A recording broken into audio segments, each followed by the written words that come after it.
سعودی عرب میں مقیم غیر ملکیوں کے لیے اقامہ اور رہائشی قوانین واضح ہیں۔ اس میں آجر اور اجیر دونوں کے لیے قوانین ہیں جن پر عمل کرنا لازم ہے۔ اردو نیوز کے قارئین نے اس حوالے سے کچھ سوالات بھیجے ہیں جن کے جوابات دیے جائیں گے۔ ایک شخص نے دریافت کیا ہے کہ خروج نہائی پر جانا چاہتا ہوں جبکہ اقامہ ایکسپائر ہے، اس صورت میں خروج و نہائی کس طرح حاصل کیا جا سکتا ہے؟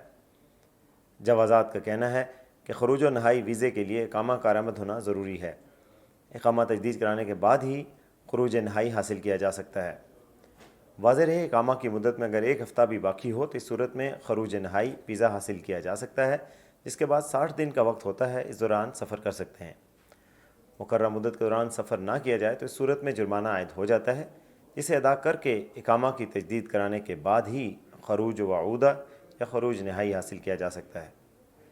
جوازات سے ایک اور شخص نے دریافت کیا کہ 5 اسٹار ہوٹل میں ویٹر کے اقامہ پر ملازم تھا، گزشتہ برس خروج وعودہ پر جا کر واپس نہ آ سکا، اب عامل منزلی کے دوسرے ویزے پر مملکت آ سکتا ہوں؟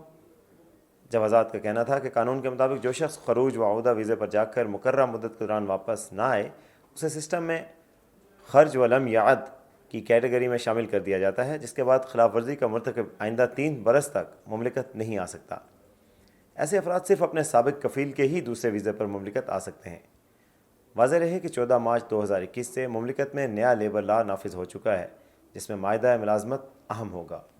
اس حوالے سے مزید تفصیلات اور اس طرح کی دوسری خبروں کے لیے دیکھتے رہیے اردو نیوز.com۔